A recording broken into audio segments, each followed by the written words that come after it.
Hi, it's me again. What a blinding day. It's been miserable for a while, hasn't it? What a cracker, there's not a cloud up there. Thought I'd go for a little walk on my lunch break again. And as always, a couple of stories to talk about.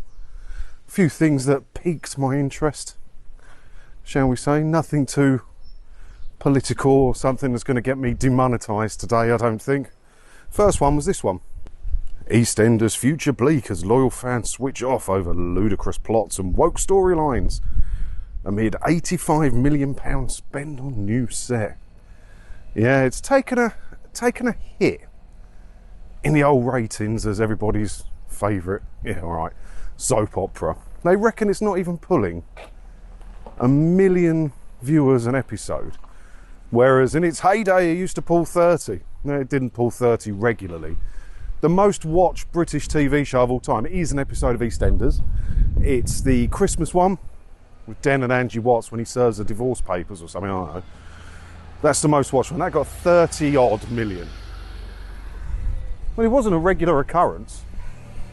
Gonna get run over by a Land Rover, hold on. It wasn't a regular occurrence. But 1 million does seem low. They did recently spend, as it says there, 85 million quid. Oh, look, it's all gone dark.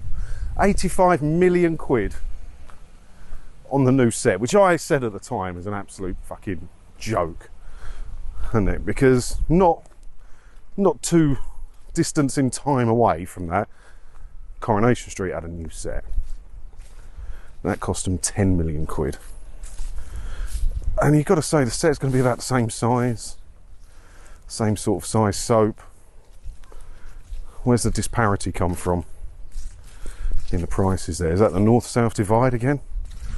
Or is it the fact that Coronation Street, have they got a Costa and a co-op? So they can have product placement and sponsorship. Is that what caused it? But what made me interested in this was the listings where it said it was 1 million. Because I thought, well, how do they know? How do they know? Well, the viewing figures are provided by Barb, recently talked about on GB News by a certain gentleman. And I thought I'll have a look at Barb. I thought I'll try and get the viewing figures. But they wanted 400 quid. 400 quid. But it says here, look, TV ratings are compiled daily by the Broadcasters Audience Research Board, or Barb. And it recruits 12,000 people across just over 5,000 households as a representative of the overall UK viewing public. So they can tell you that the viewing figures are 1 million on that, based on 12,000 people's viewing habits. But those 12,000 people are going to be broadcast television watching people. Aren't they? Mostly, I would imagine. Otherwise they wouldn't be able to have the kit, would they? If they have people that just stream stuff and don't have a Sky subscription or something, they'd be no good to Barb. So I don't think the numbers are representative at all. It could be a lot less than 1 million. Could be a lot more than 1 million. But I don't believe the million. But anyway, I got some numbers from Barb. So weekly top 50 shows. Where is it? Have they stitched me up? Oh no, view figures, hold on. Towards the end of June, the top shows were Glastonbury, obviously, and then Coronation Street, Great British Sewing Bee, Coronation Street, Emmerdale. Who's watching all these soaps? Who's got time? Celebrity Gogglebox, Emmerdale, and EastEnders near the bottom with Antiques Roadshow. But it says here, EastEnders Thursday was 3.697 million. But I'm just taking all those numbers with a pinch of salt. How can they possibly know? But I find it interesting that the viewing figures, the top viewing figures were mostly soaps, weren't they? Why is it not tracking me face again? Don't you start doing this again? Is it because that's all people use broadcast TV for now? It's the soaps. And if you want to watch anything more interesting, they're going to Netflix and Amazon Prime. And Barb won't have the numbers for that, will they? Because it's all done. They know, Amazon Prime, Netflix and that know exactly how many people have watched what show. It's built into it. The same as BBC know exactly how many people watch Eastenders, for instance, than iPlayer. So yeah, I don't trust those numbers. I don't know where they come up with these numbers from. 12,000 people is not representative. I don't know. But Eastenders is depressing.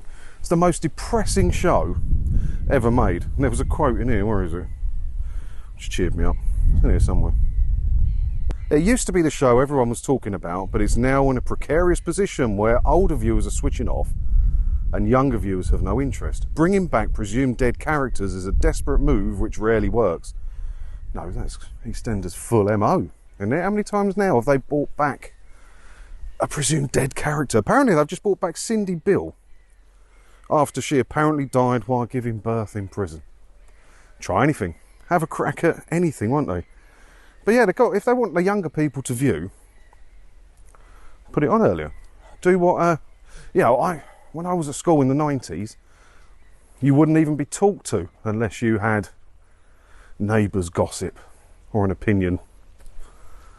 Just change the time slot.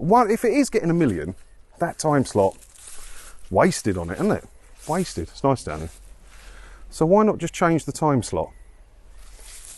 Change the time slot, stick it on. I don't know, what time did Neighbours used to be on? Was it 5:30, something like that? Do that. Oh yeah, I don't know, my thoughts on it. I don't like this barb thing, I don't see the point. Next up in my headlines for today, Gary Lineker defends Just Stop Oil after eco-mob disrupt Wimbledon twice in one day. Yeah, they were off again, weren't they? Off again, weren't they? Just Stop Oil. Although they didn't use the paint, which I found interesting, or the powder. When they did the snooker, they used powder. But if they'd used the powder on the tennis courts and they had to close the tennis courts down, there would have been riots, wouldn't there? Public opinion is really shifted on Just Stop Oil, you know. People have just had enough of them. Just had enough of them. I have. But why Lineker's getting involved? No idea. What was it he said? Hang on. I understand why people get so upset with it, particularly in sport. It's a difficult one. I think what is more important is probably our existence in the future rather than slight disruption of sporting events and other things. You don't want things to be disrupted, but at the same time, they'll really be disrupted with climate change. From what I've seen, splashing a bit of paint on grass, painting the art around a jigsaw puzzle, it's not going to hurt anyone. It's getting involved again. Getting involved again. And now he can say whatever he wants, can't he? He's allowed to. He's had permission to say whatever he wants. So he can come down. Yeah, there's no impartiality there. Any other BBC employee, and not that he is a BBC employee, obviously, he's a freelancer, but any other personality, if he's got one of those as well, on the BBC, would be reeled in for coming down on one side of the fence on this political activist group.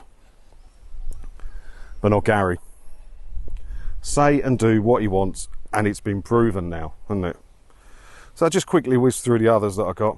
HS2 costs at Eustenders soar to 4.8 billion for one station. It'll be 15 years later. I was listening to it on the radio this morning, talking about that. It's going to be not like 2040 something. HS2 will be completed into Euston. Any project that they try and do, like even simple stuff, like the roadworks on the A12, which really bother me, right? If you're in Essex, you'll know about it. It's going to take them 2 years to repave 3 lanes in each direction. And it's causing massive tailbacks and delays. 2 years. How can it possibly take that long? It's because they're private companies. And they've got to make profit. And the longer you work, the bigger the bill, right? I don't know a lot about this sort of thing, but it seems if we had a privatised works company that was employed by the government, they were basically civil servants. There was no profiteering involved. Apart from, well, you know, government, there'd probably be some, wouldn't there?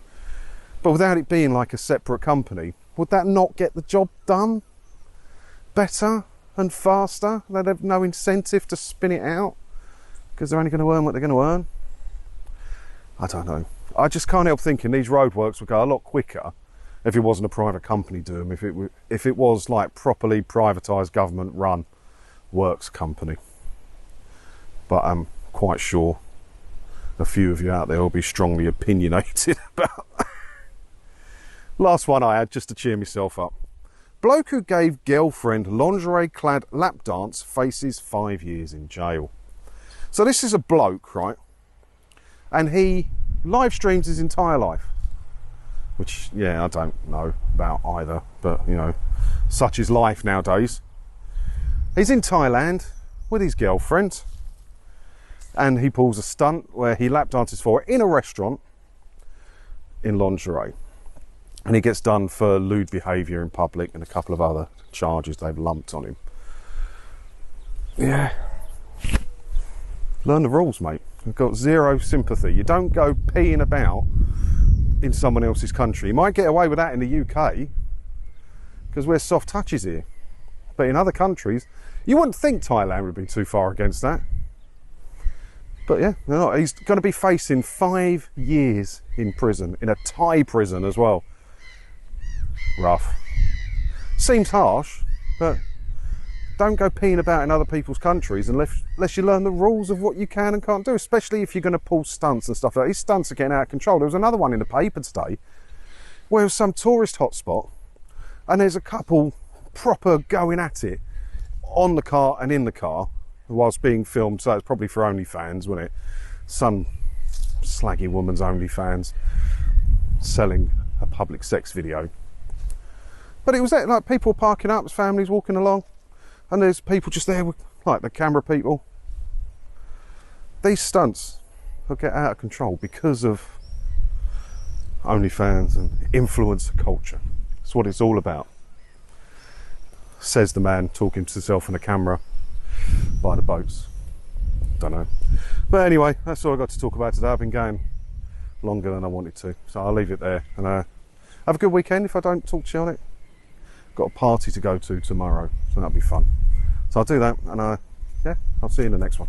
Ta-da.